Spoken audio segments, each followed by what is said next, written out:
Mesdames, Messieurs, bonsoir. Bienvenue à toutes et à tous dans cette session d'information sur la télévision Labari. Nous sommes dimanche 5 septembre 2021.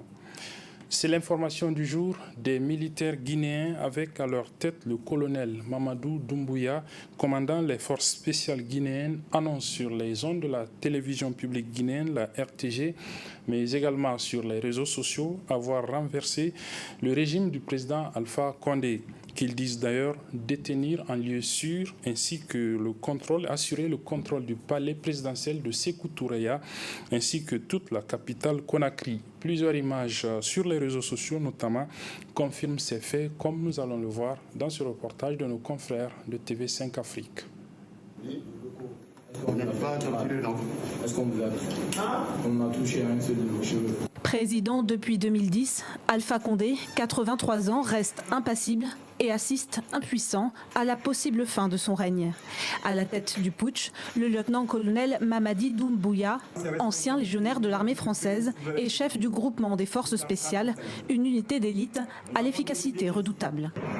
Après avoir pris le président qui est actuellement avec nous, la République, nous avons décidé de dissoudre la Constitution en vigueur, de dissoudre les institutions. Nous avons décidé aussi de dissoudre le gouvernement, de la fermeture des frontières terrestres et aériennes. Nous appelons nos frères d'armes à l'unité, afin de répondre aux aspirations légitimes du peuple de Guinée. Dès 8 h ce matin, des tirs d'armes lourdes ont retenti aux alentours du palais présidentiel où se trouvait Alpha Condé. De sa fenêtre, cet habitant de Koléa, quartier administratif et résidentiel abritant de nombreux expatriés, nous raconte. C'est vraiment flippant. Là, en face de moi, il y a une grande fumée, une énorme fumée. Je ne sais pas, il vient d'où. On dirait qu'il y a un truc qui a explosé. Il y a beaucoup de militaires, des gens habillés en militaire. Donc je ne pourrais pas dire c'est qui, c'est quel type de militaire, mais il y en a beaucoup. Il n'y a personne dans les rues. Franchement, j'ai un peu peur. Je ne vous mens pas, j'ai un peu peur. Dehors, les accès au centre-ville sont bloqués. Les soldats effectuent des contrôles d'identité. Il est impossible de filmer au-delà des barrages. Dans ce contexte, la population est à bout. Notre pays ne fait que souffrir de jour, nuit, toujours. Vraiment, on en a marre. Ici, on a entendu des coups de feu, vraiment. Donc ça me gêne. Les militaires ne font que circuler dans la rue. On n'arrive pas à faire nos activités. Hein? Et nous avons peur, vraiment. Dans un communiqué, le ministère de la Défense guinéen affirme avoir contenu la menace et repoussé les assaillants. Voilà, c'est donc un coup d'État qui se joue ou qui s'est joué en Guinée, un coup d'État militaire mettant ainsi fin à plus de 10 ans de règne du président Alpha Condé, cet opposant historique guinéen qui a été le premier président démocratiquement élu de cette République de l'Afrique de l'Ouest. Son portrait avec nos confrères de France 24. Une vie entière à lutter pour la démocratie, mais réélu pour un troisième mandat après avoir modifié la Constitution. À 83 ans, Alpha Condé subit les critiques de l'opposition, aussi bien que celles de ses anciens camarades de lutte. Retour en 2010, Alpha Condé est le premier président élu démocratiquement en Guinée. Il est réélu en 2015, puis en 2020. Pour beaucoup, il reste l'homme qui a mis fin à 52 ans de dictature en Guinée.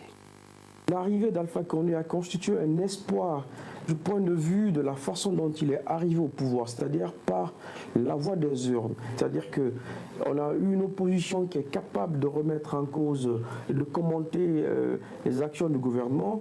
Et pourtant, l'ONG Amnesty International est beaucoup plus sévère avec le bilan d'Alpha Condé. Elle dénonce une répression féroce de l'opposition, notamment lors des manifestations. L'année dernière, la Constitution a été changée après un référendum. Elle maintient la limite de 2 mandats présidentiels, mais Alpha Condé affirme que son adoption remet les compteurs à zéro. Il se présente une nouvelle fois. C'est dans une atmosphère de contestation qu'il est réélu en octobre 2020, avec 59,5% des voix au premier tour. Voilà donc ce que l'on peut retenir de cette situation particulière qui se joue depuis ce matin en Guinée-Conakry. Certainement que les prochaines heures nous édifieront davantage sur ce coup d'État ou cette tentative de coup d'État contre le régime du président Alpha Condé. Ici au Niger, hier s'est refermé à Agadez l'atelier organisé par la médiature de la République, un atelier organisé dans le cadre de la campagne de plaidoyer que cette institution étatique mène depuis quelques mois déjà sur les enjeux de l'actualisation du cadre juridique national qui protège les femmes et les enfants contre les violences. Le résumé de cette étape de la région d'Agadez avec nos confrères de la station régionale ORTN de Agadez. À travers le programme Spotlight, une initiative conjointe de l'Union européenne et du système des Nations Unies exécutée par l'UNICEF, l'UNFPA, ONU Femmes et du PNUD, la médiature de la République a conduit cette campagne de plaidoyer sur les enjeux de l'actualisation du cadre juridique national afin de protéger les femmes et les jeunes filles contre les violences. À l'issue de 2 jours d'intenses travaux, une déclaration dite Déclaration d'Agadez a été proclamée, dont voici un extrait. Nous sommes parvenus, après 2 jours de travaux, à l'adoption d'une déclaration dite Déclaration d'Agadez qui réaffirme notre volonté en vue de l'amélioration, l'harmonisation et de l'application effective du cadre juridique protégeant les femmes et les filles des violences. Par la même occasion, d'importantes recommandations ont été formulées. Prévoir une loi spécifique sur le VBG, prévoir des mesures d'accompagnement pour le maintien à l'école de la jeune fille. Il faut retenir que ce rendez-vous de la capitale de l'Aïr s'est achevé sur une note de satisfaction générale ayant permis du coup l'atteinte de l'objectif assigné à cet exercice qui demeure l'analyse du cadre juridique portant protection des femmes et des filles contre les violences au Niger dans le but de proposer des alternatives et contributions afin de juguler cette épineuse difficulté.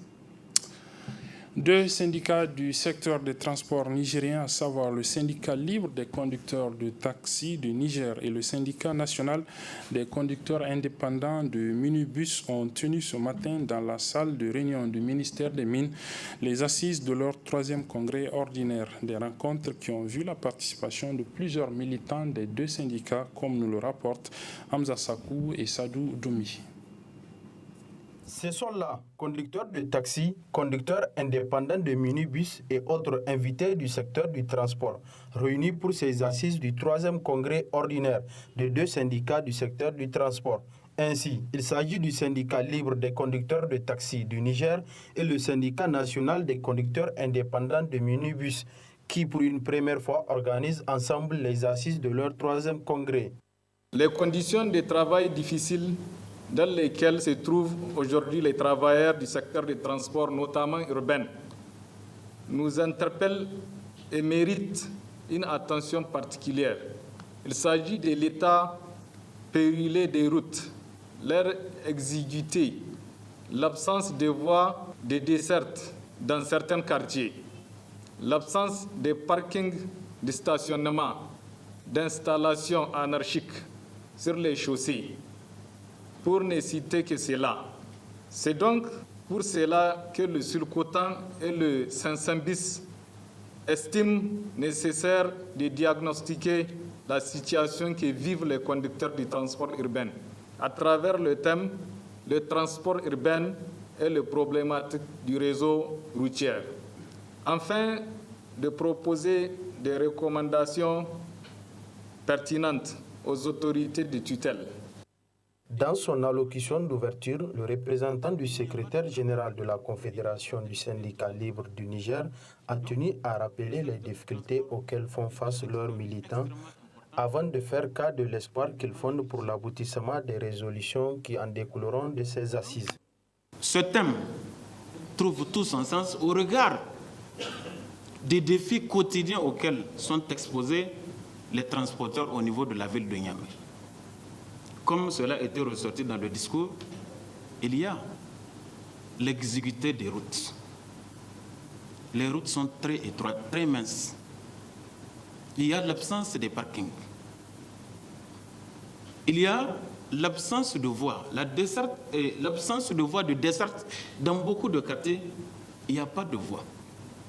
Cette préoccupation, ce n'est pas seulement la préoccupation des habitants des quartiers, c'est aussi la préoccupation des usagers, notamment les transporteurs.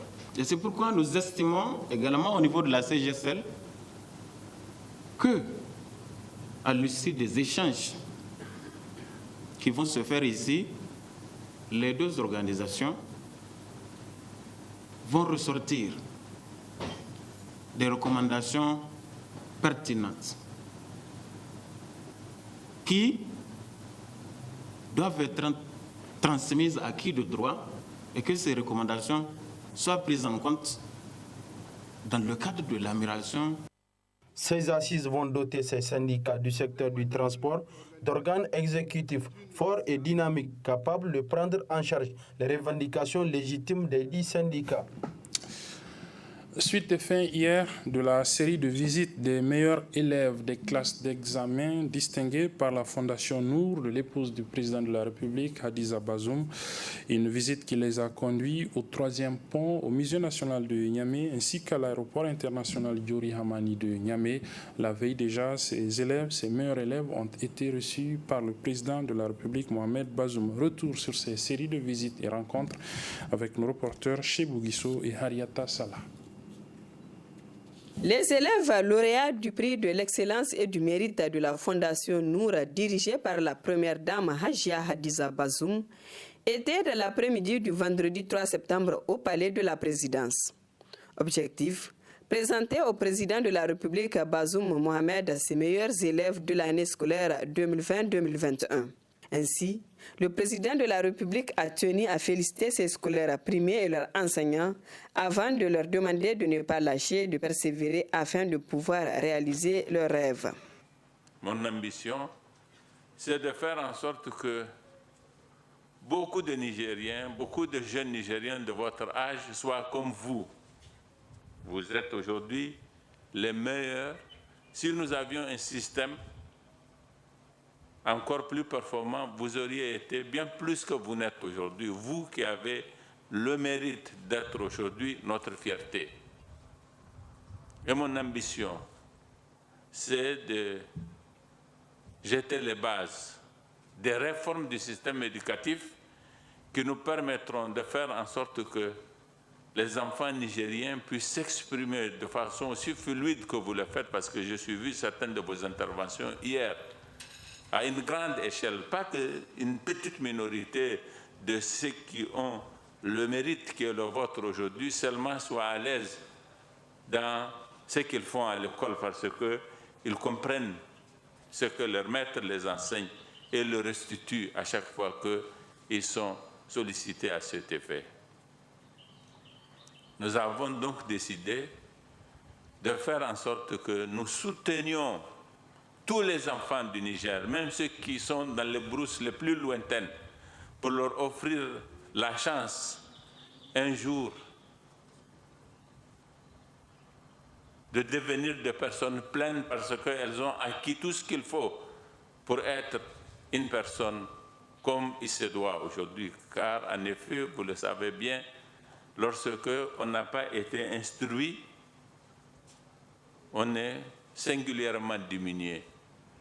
Et aujourd'hui, nous avons des citoyens qui sont loin d'être des citoyens épanouis à cause du peu de chance que leur donne notre système éducatif. Je voudrais rendre hommage à la Fondation Nour d'avoir pris le relais de la Fondation Gouri de Mme Aïssata Issoufou en maintenant le principe de ce prix de l'excellence et du mérite. Nous avons besoin de faire des enfants comme vous des modèles pour tous les enfants du Niger. Et puis, cette journée du samedi est consacrée à la poursuite des séries de visites entamées hier par les élèves lauréats. Le troisième pont, dénommé Pont Général Séni-Kountché, a constitué la première étape. Une occasion pour ces élèves de contempler le fleuve Niger et la qualité architecturale de l'ouvrage. Ensuite a suffi le musée national Boubou Hama.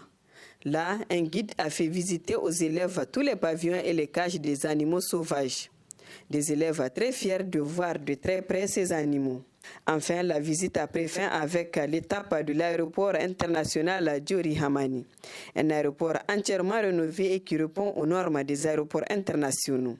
Dans cet aéroport, les élèves primés ont eu droit à des explications sur l'ensemble du processus avant de prendre un avion, du contrôle des documents de voyage, à l'enregistrement des bagages en passant par l'embarquement. Après la visite, quelques élèves nous livrent leurs impressions. Je suis vraiment très contente. On a visité plusieurs endroits. C'est vraiment très génial. Vraiment, c'était bien. Aujourd'hui, on est à l'aéroport Dior Hamani de Niamey. On a pu visiter tout. On a vu les avions et tout. C'était vraiment génial. On remercie vraiment tout le monde, vraiment la Fondation Nour, le président. Et aussi, j'encourage mes camarades, mes petites sœurs à faire vraiment comme nous, vraiment, à avoir du courage pour être ici. On a vu les lions, les crocodiles, les dinosaures. Ça nous a permis de nous renseigner sur le passé et aussi ça pourra nous servir de l'avenir, Dieu seul sait. Et vraiment, pour vous dire, je suis très heureuse pour cette visite parce que ça m'a permis de me rappeler des souvenirs du passé. On est sorti pour les visites pour d'abord visiter en première partie le pont, le troisième pont, qui a été financé par la Chine, qui porte le nom du général Séni-Kountché. Donc on était parti, on a vu le pont, on a pris des photos magnifiques, des très belles photos qu'on va partager. Les gens vont voir qu'on a visité un endroit vraiment au Niger, qu'on voit toute la ville à travers le fleuve. Et au deuxième, on a visité le musée national.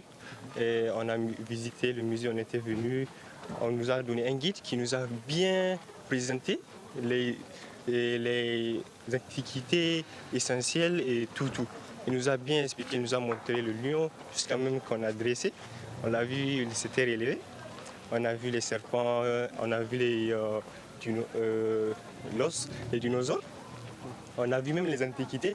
Moi, je suis Peul et j'ai vu les habits de Peul qu'ils portaient avant. Et je suis vraiment content. Ainsi, c'est par la visite de l'aéroport international Diori Hamani qu'a pris fin le séjour à Niamey des élèves lauréats du prix de l'excellence et du mérite de la Fondation Noura de la première dame Hajia Hadiza Bazoum. Du sport, pour refermer ce journal, d'abord du football. Après sa défaite 2-0 face au Burkina Faso dans le cadre des éliminatoires de la Coupe du Monde Qatar 2022, le 11 national, le MENA, va affronter demain l'équipe nationale de Djibouti. Ce match, comme le précédent, va également se jouer à Rabat, au Maroc, le stade général Séni-Kountché n'étant pas homologué par la FIFA. Notre envoyé spécial à Rabat a rencontré à cet effet, à la veille de cette deuxième rencontre du MENA national, son entraîneur, M. Jean-Michel Cavalli, que je vous propose de suivre. Tout d'abord, on a fait une analyse sur le match du Burkina Faso parce qu'elle était très intéressante. Seul grand regret qu'on puisse avoir, c'est de ne pas avoir pu jouer à Niamey. Parce qu'on aurait joué à Niamey, je pense que ça aurait été autre chose. Ensuite, nous avons perdu sur ce fait de jeu et j'ai voulu plus mettre l'accent là-dessus aux joueurs pour ne pas trop leur troubler leur confiance. Parce que dans le contenu, on avait fait ce qu'il fallait. Malheureusement, on n'a pas su concrétiser avant eux. Et eux ont eu cet avantage d'avoir un coup de pied arrêté qui a déclenché le match. Ceci étant, nous sommes venus dans l'idée de faire 2 matchs de compétition et toutes les deux de faire le maximum pour piller un maximum de points. Mais en ayant perdu contre Burkina Faso, il est évident que notre objectif c'est de prendre les 3 points contre Djibouti. Et nous sommes concentrés, nous avons travaillé pour ça. Les joueurs savent tout, on a très bien travaillé matin et soir. On a fait beaucoup de vidéos sur ce qu'on fait nous, sur ce que font les adversaires. On n'a rien oublié, on a fait tout ce qu'il faut. Mais les garçons aujourd'hui sont montés d'un cran. On est en train de réduire vraiment l'écart qu'il y a avec les grandes nations africaines. Et en même temps, il y a une osmose, il y a une philosophie, il y a une équipe qui se crée, qui est en train de grandir. Je pense que dans peu de temps, on reparlera du Niger. L'autre activité sportive dont nous parlons pour refermer ce journal, c'est le judo avec la tenue hier samedi 4 septembre au palais du 29 juillet de Niamey des phases finales du championnat national de la discipline. Les athlètes des 8 régions du pays prennent part à ce championnat dans les catégories cadets, juniors et seniors, nous disent nos reporters Ibrahim Abdou et Hamza Sakou. Ils sont au nombre de 250 combattants venus de toutes les régions du Niger pour assister à ce championnat national de judo. Ainsi, ces combats marquent les phases finales de ce championnat national cadet junior senior. Vu le championnat national passé et la rupture avec le Covid, je me dis que le niveau technique est un peu abordable. Le staff technique, les tables techniques et tout ce qui suit l'organisation a été vraiment dirigé par des dames, des jeunes filles. Donc on est sur ce chemin-là pour vraiment mobiliser, encourager les filles à venir au judo. Parce que c'est pour leur montrer que le judo n'empêche pas le mariage, tout ça. Le président de la Fédération nigérienne de judo, PhD Mamoud Jibo, a notifié la place du sport au Niger. C'est trop dur le sport au Niger, c'est très compliqué, mais nous remercions quand même les quelques partenaires qui ont bien voulu nous accompagner. Il n'y a pas que la diplomatie qui honore un pays. C'est le sport qui est la vitrine principale d'un pays qui permet au drapeau du pays de flotter dans les grandes enceintes, dans les grandes arènes. On ne peut pas également regarder rien que l'État, puisqu'il y a des opérateurs économiques qui ont besoin de la promotion. Il faut que tout le monde se mette ensemble, que tout le monde comprenne qu'on ne fabrique pas un champion en un jour. Un champion se fabrique sur une préparation de plusieurs années pour qu'on puisse compter sur lui et rapporter quelque chose. Parrainé par le ministère de la Jeunesse et des Sports, qui a tenu à féliciter la Fédération nigérienne du judo pour les efforts consentis pour la tenue de ce championnat. Voilà, c'est donc sur le résumé de ce championnat, les phases finales du championnat national de judo que se referme cette édition, mesdames et messieurs. Merci de l'avoir suivi. Merci également aux équipes techniques et rédactionnelles qui m'ont aidé à la présenter. Les programmes se poursuivent sur la télévision Labari. Bon début de semaine à toutes et à tous.